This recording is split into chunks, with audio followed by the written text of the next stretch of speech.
saya nyebut Rupakala. Sapa kowe, Gus? Aku Joko Bandung. Saka Bandung. Bali sapa kowe? Aku Bondo. Bondo. Alas adikku Woso. Woso. Nyawang raimu kowe beda karo aku kowe. Pancen Woso. aku titahing Budi Srani. Jempri Prayangan. Sak dulur-dulur. Kowe raseksa titah Budi Srani. Nek ngono kowe ngerti dalan sing teka Wonosegara. Gus, kowe takon dalan sing tumuju Wonosegara. Apa karep lan semedyaneng? Kepengin ketemu karo Prabu Gupala. Merga aku putra ana ing Pengging. Gelem ngaku bapakku Damarmaya. Syarate nek aku iso mateni Prabu Gupala. Adioso. Rak kono bae sing Gus kae. Iki wujude. Oh, gagak kaya. Pangan. Gagak. Bondo Woso. Apa? Kowe ngerti panggone Prabu Gupala apa ora? Prabu Gupala kadang koto sesembahan ing Wonosegara. Nak pancen kepengin ketemu Kangmas Prabu Gupala ana syarat lan sarane. Apa syarate? Langkano praiki. Ayo jajal karo aku nek ngono.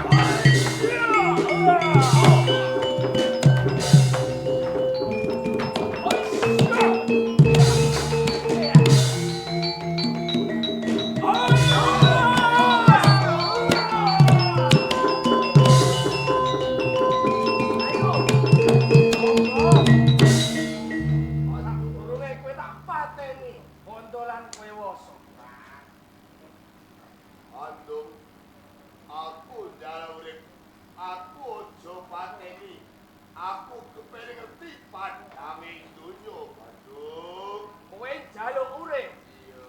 Kowe tak uripi ning ana syarate. Apa? Kowe gelem sabiyantu karo aku. Sahabatku apa, Bandung? Bondo lan kowe Woso. Kowe titah Budi Srani. Kowe beda karo aku.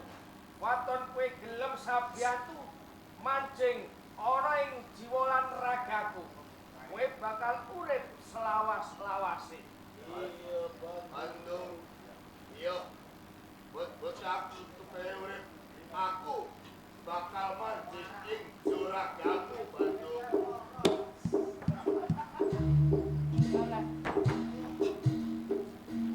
Bondo lan kowe Woso. Manjinga ana ing bau kiwa lan tengenku. Mengkone kowe bakal bisa nyawiji kelawan aku. Sabab lan dongamu sing tak jaluk. Aku kepengin urip. Aku kepengin manunggal sak jiwa karo kowe.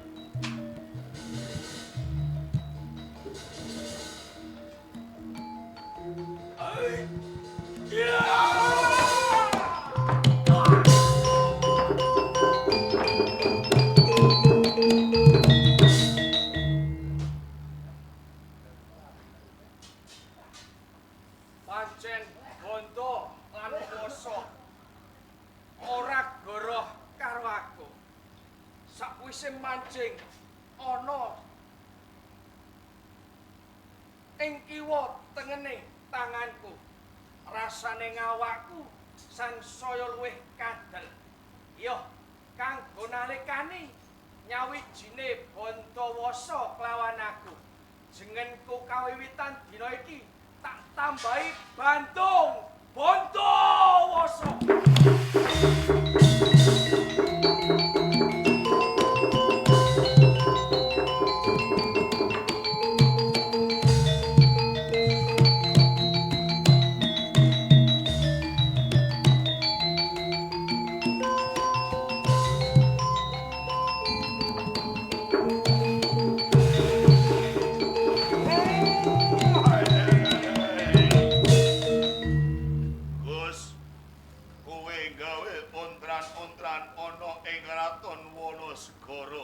Sopo kang dadi aranmu?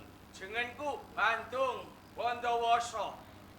Anane tak jarak wis tak sengaja kabeh prajurit sing ngalang-alangi aku ning Wonosegoro niat bakal tak sirnake saka plataring jagat.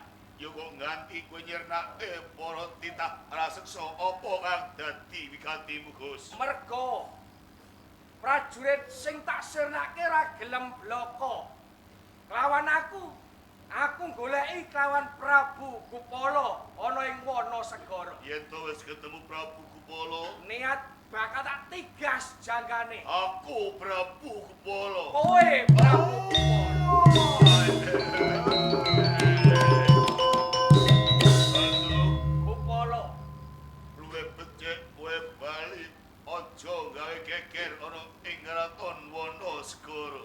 Baliku aku kudu nyangking kelawan sirahe Prabu Gupala. Kosok bali leno pangendamu mati Oh, sowan. mati. Oh.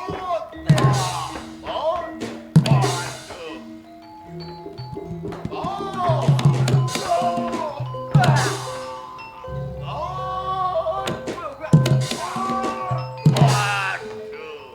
Prabu Gupala. Bandung. Nek kowe karo aku tanding nganggo atos sing balung kandele kulit, ora bakal ana kerampungane. Yo sibuk karnane gede Bandung. Aku ngaku kalah. Nanging syarate waton kowe kuat nampani aji kawijayaning Joko Bandung. Apa aji kawijayanmu Bandung?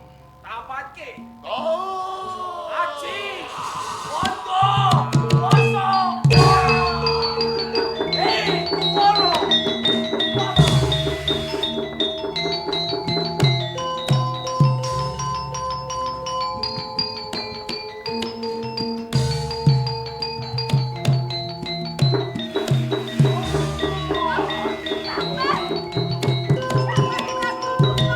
Waduh. Waduh. Mas Prabu Gupala. Ya kathahipun Koko Jonggrang. Nganti pun Koko kaya ngene merga saka tumindake Bandung Bondowoso.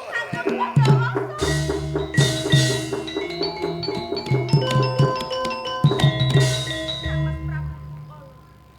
Sampean kadang sing paling tak tresnani. Aku bakal bales patine karo Mas. Bandung Bondowoso. Tenan aku Bandung.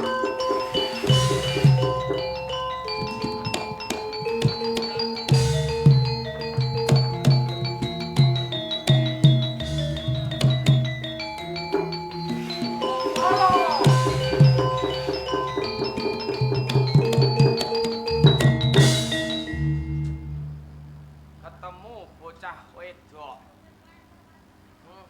Kowe ngerti kawan buron-uyonku kowe. Sopo? Prabu Gupala. Prabu Gupala. Heeh. Prabu Gupala wis tumekaning pati. Gupala mati. Syukur nek ngono. Mas sapa? Aku Joko Bandung Bondowoso. Dadi kowe kang aran Bandung Bondowoso. Ora kleru. Sajak bareng kowe ketemu karo Bandung Bondowoso. Kaya atimu ora lilo, kowe ora trima.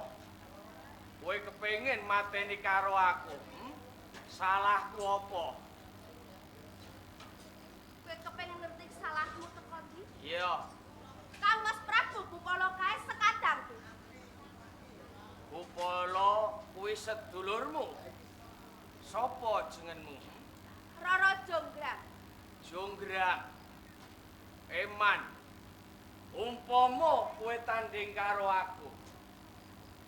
Nek kowe ku dituwuh patine Prabu Gupala. Mergo wis pas lan trep. Gupala wis misahke karo wong tuaku. Kepengin walake keluarga ana ing pengging. Mula saka kowe jeneng aku anak. Aku ora trima. Mula tak pateni Prabu Gupala. Semono uga aku yo ora nrimani patine Kang Mas Tu Prabu Gupala. Dadi kowe bakal mati ing tanganku Bandung. Kaya ngono, ayo maju legane atimu kowe.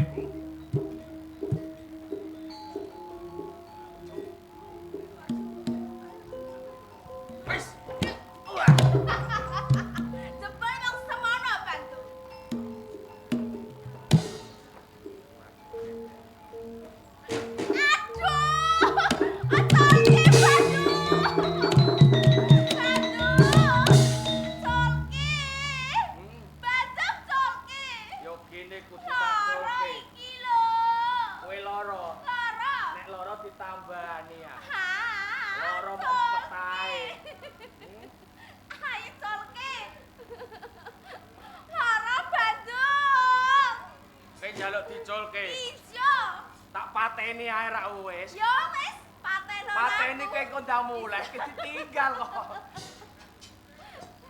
Kelo kare wong pira? Ora apa-apa diatasi dhewe. Jonggrang, Sepiye Bandung? gonmu tetandingan karo aku. Tak sandek. Lan maneh kowe ora tak pateni. Mergo pisan aku welas karo kowe, Jonggrang. Lho kene kowe welas lawan aku. Mergo aku seneng kowe, Jonggrang. Seneng karo aku.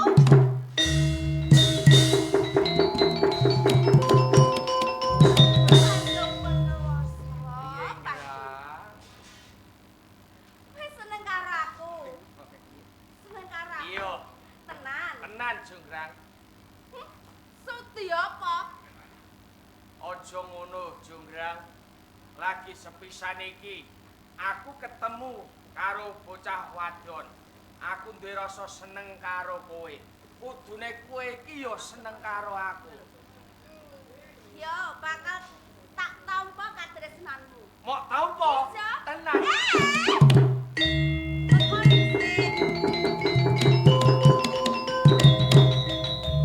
Jare gelem dadi bojo. Lho, ya ana pitukane.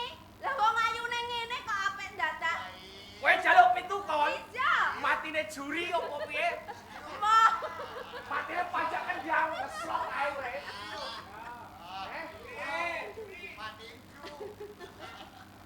Lho, kepiye sagah apa ora? Lho wong ayu iku ya pitukane kudune ya sing gedhe. Pitukonmu apa, Jonggrang? Watone Jagatana bakal tak wujudake ning siji. Aja njaluk medune litang karo rembulan. Ora. Apa? Aku kepengin kok gaweke sumur sing jerone pitung penyeluk. Sagah apa ora? Kowe njaluk sumur Iya, jerone pitung penyeluk. walah jerone cah. Ya iya. Iki rendeng Apa? ora usah jero-jero. Sak meter wis metu sumur. Ora iso. Metu banyune 2 meter. Ora iso, gak metu sumur, metu banyu. Iya. Pitung penceluk. Iya. Sagah apa ora? Tak enteni.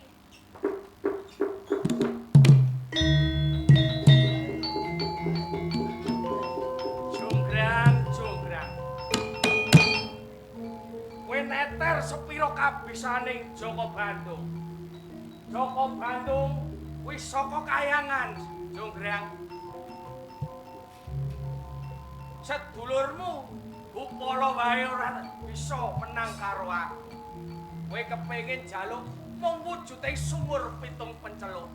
Jonggrang, aku ora bakal sloyo tak wujudke apa kang dadi penjalukmu. Jonggrang kae sawangen tak gaweke sumur pitung penceluk, Jonggrang.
Jebul licik, Jonggrang. Gone jaluk wujuding sumur pitung penceluk supaya dheweke gampang gawe patiku sak jroning sumur. Kacetha watu kang gedhe-gedhe ditaplekke ana ing sumur. Tujune Joko Bandung Umpama menungsa mlumrah wis mati sakjroning sumur. Kanggo pangeling-eling sumur kae katelao sumur Bandung. Jograk!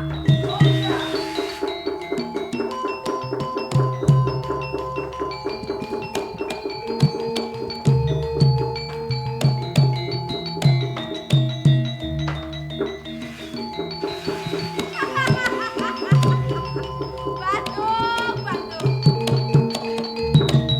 Sepur mung semono wae. Wong ngono kabeh rabi karo aku. Yuh. Ora sudi. Matilah kene. Sing mati sapa, Jonggrang? Lho, kesek urip le. Urip, Pak. Aku anggere parek esuk urip kok. Ora ajar kowe, Jonggrang. Kepiye? Kowe cidra janjimu. Sak tenane kowe mung kepengin ngajab karo patiku ya apa ora? Kuwi bener. Mergo aku ra duweni rasa tresna babar pisan karo kowe. Jonggrang, tresnaku kepati-pati, Jonggrang. Ora ana wadon sing tak tresnani. Ora ana wadon sing bisa ngratoni sajroning atiku kejabaning kowe. Kowe gelem dadi bojoku ya, Jonggrang. Emoh, ora sudi. Aja ngono, Jonggrang. Nek Wong kowe pawakan niki wedokane akeh. Sik. Lho kok iso wedokane akeh iki piye? Lho nyata. Lho wong sing dalang mong ora ngono. Lho aku dhewe sing dalangi ngelake petukan Bandung. Muni wedokane akeh ya ngono nine. Ono. Jograng, kowe gelem apa ora, Grang? Tak pek bojo ya. Aku ora pek bojo. Tak tukokno montor mengko, Jograng. Mau motor-motoran sakit kok. Kowe njaluk apa sepur? Ora. Njaluk Ya kalung? wis Bandung ngene. Ora sanggup sowan wis jam pira. Piye? Rapi ayo. Ya, Iya. aku gelem nampa tresnamu Bandung. Aku mau mung nodi sepira toh gedene tresnamu kelawan aku. Ngono, Jograng. Iya. Saiki wis tak buktekke gedene rasa senengku karo kowe. Saiki kowe gelem nampa aku ya, Jograng. Bakal tak tampa katresnamu. Waton. Aku kepengin kok tiasake Candi Sewu cacahe suwengi kudu dadi sadurunge jago kluruk. Kepiye? Kowe njaluk Candi Sewu. Sewengi kudu dadi Sadurunge jago kluruk. sakurunge jago kluruk. Sakah apa ora? Jaluk liyane ae, Ora Jograng. bisa. Aja sewengi, seminggu. Ora bisa. Yen kowe tresno, sapa buktekke? Jograng.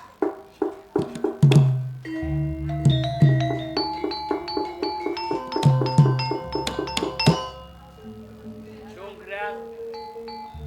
Umpama menungso yen mok jaluki wujud ing Candi Sewu, ora bakal bisa mujudake.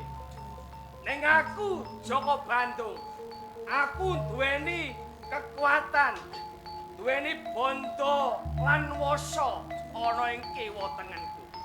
Jograng, nek pancenmu penjalukanmu wujud ing Candi Sewu, tak gaweke kae Jograng papan dununge ana ing Prambanan.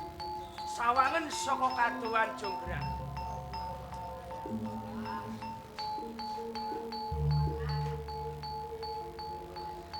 Oto, woso, sing priang.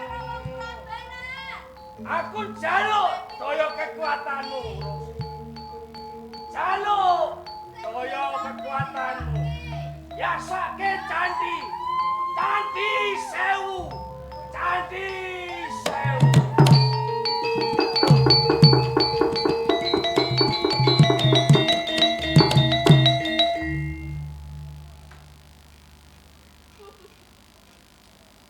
Kepiye Bandung? Gugup meneh. Besok prei rasa gugup. Omahku adoh. Madolang kok iku rampung ketoprak didadarno ndok. Jane kok. Lho, bakal Rasa bakso. sarapan. Jonggrang Kepiye Bandung? Kaladan Prambanan Sawangen. Candi minangka dadi penjalukmu wis tak iyasake. Kae sakmono kene kae ana 1000 Jonggrang. Ora Cacahe percaya. 1000. Aku ora percaya. Percaya ora?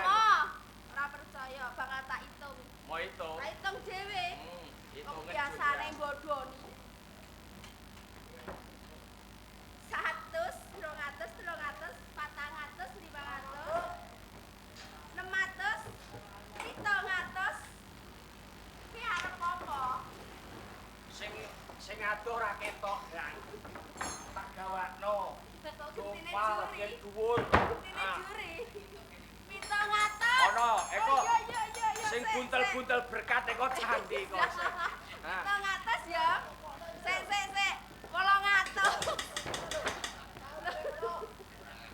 800. 900. Yo. 99 kurang siji. Kurang siji. Baleni aku hitung kok Loh. tembok. Tenan lho. Tak balani ya. Baleni. Rene. Oh. 100, 200, 300. Hmm. 400, 500, 600. 600. Ya, Terus. 600. 700, 800, 200. 900, 900. 99. Kurang siji. Kurang siji tenan. Lho. Iku separo. Karo ganti. Karik dase iki rung digawe indah sapa iki? Ayo kurang siji aku mau. Wis Jonggrang kurang siji. Bot-bote aku seneng karo kowe. Mengko nek pancen kowe wis dadi bojoku, tak yasake candi maneh Jonggrang. Ora bisa kurang siji. Aja kaya ngono Jonggrang. Kowe gelem mo dadi bojoku ya Jonggrang. Emoh. Aku tresno karo kowe Jonggrang. Emoh kurang siji aku mau. Kowe ora gelem tenan. Emoh. Jonggrang wangkot atimu. Kabeh penjalukmu wis tak wujudake. Ning pungkasane kowe nampik lawan katresnaku. 1000 candi kurang siji Jonggrang. Yo gini ki ora gelem nampa. Aku ora tresno karo kowe Bandung. Kowe ora tresno karo aku. Ora. Jonggrang nek pancen dumadine kaya ngono. Cacahe 1000 candi, genepe 1000 ora liya kowe, Jonggrang.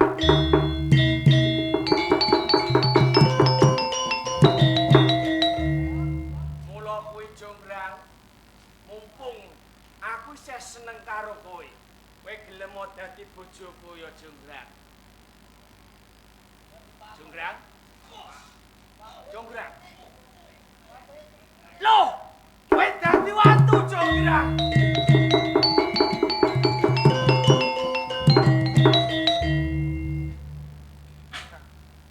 Vitamin nek besok kita. Halah ya. Ya dadi watu kok angel. Umpama isih dadi wong angel, nek dadi watu arep didumuk endi ae ya. Watu kok. Dadi apa ora. Watu. Meneng ae watu sampe tak dumuk. Alah. Dol wani. Wani. Jonggrang keprucut tembungku satemah. Kowe mati dadi watu. Kanggo pangeling-eling 1000 candi minangka dadi penjalukmu. Nek ana reja-rejaning jaman besok